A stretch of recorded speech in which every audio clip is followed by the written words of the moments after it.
Good morning mga kakusin. Ngayong araw ang aking lulutuin ay chicken sweet and sour with bell pepper lang mga kakusin. Ito, mamarinate muna natin. Garlic powder. Yan, garlic powder ito mga kakusin. Paprika. Yan. Soy sauce. Yan. Paminta mga kakusin.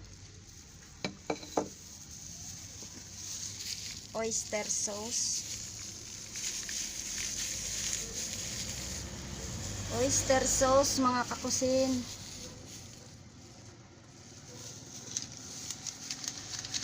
Magic sarap.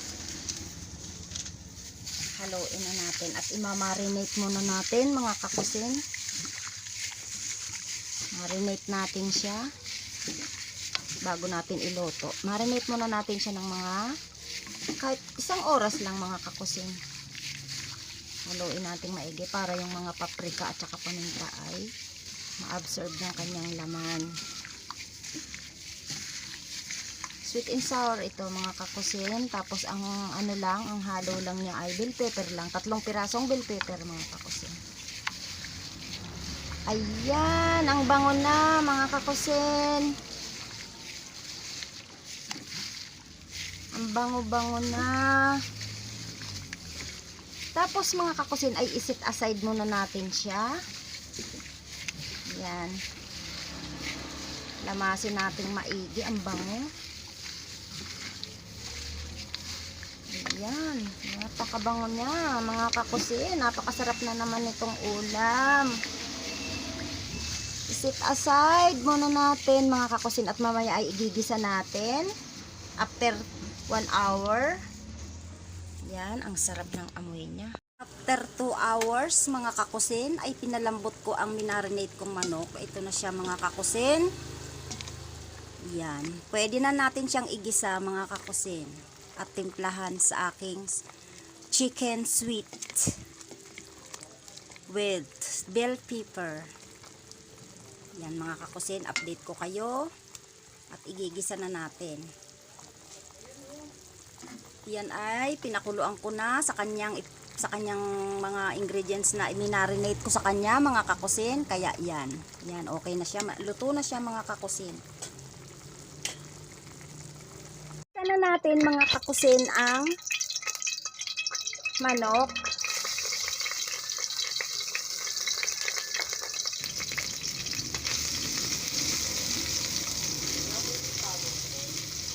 Yan mga kakusin. Ilagay na natin ang sibuyas mga kakusin.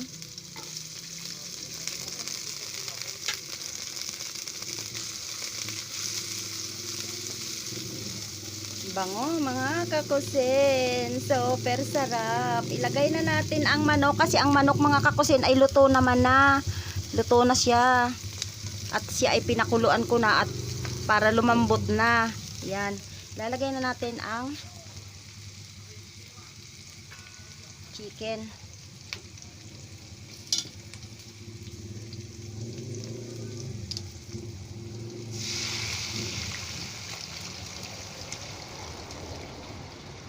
Yan.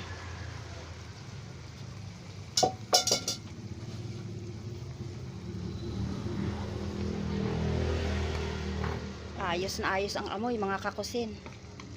Lagay na natin ang chicken cubes. Konting paminta ulit. Yan. Tsaka yung cornstarch na tinunaw na pampalapot ng sabaw mga kakusin. Haluin natin. Haluin natin mga kakusin. Para siya ay lumapot ang sabaw. Yan. Hindi pa siya lumapot. Lagyan pa. Tapos, ilagay na natin ang konting asukal. Ay, magic pala. Lagyan natin ng konting magic. Ayan. Nalagyan ko na pala kanina ng konting asukal yan pag marinate ko sa kanya, mga kakusin. Bell pepper, ilagay na natin. Yan, hugasan ko na ito, mga kakusin. Yan. Yan, ang sarap, 'di ba? Yummy ang hitsura pa lang. Yan, mga kakusin, oh. Sarap niyan.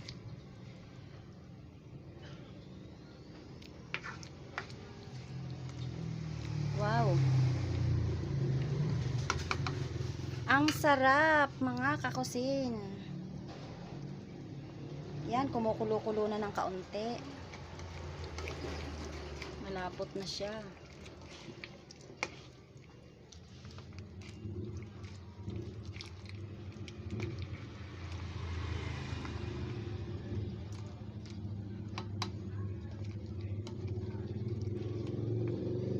Yummy ang amoy.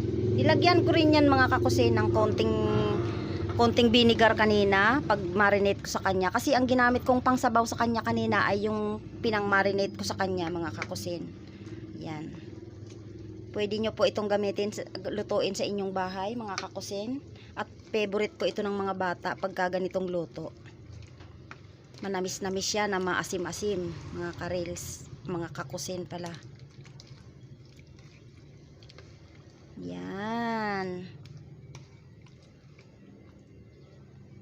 Yummy. Konting kulo pa, mga kakusin, kasi yan ay luto naman na. Kasi pinakuluan ko na. Konti na lang ang pag-aano dyan at luto na yan. Oh, yummy ang kanyang kulay.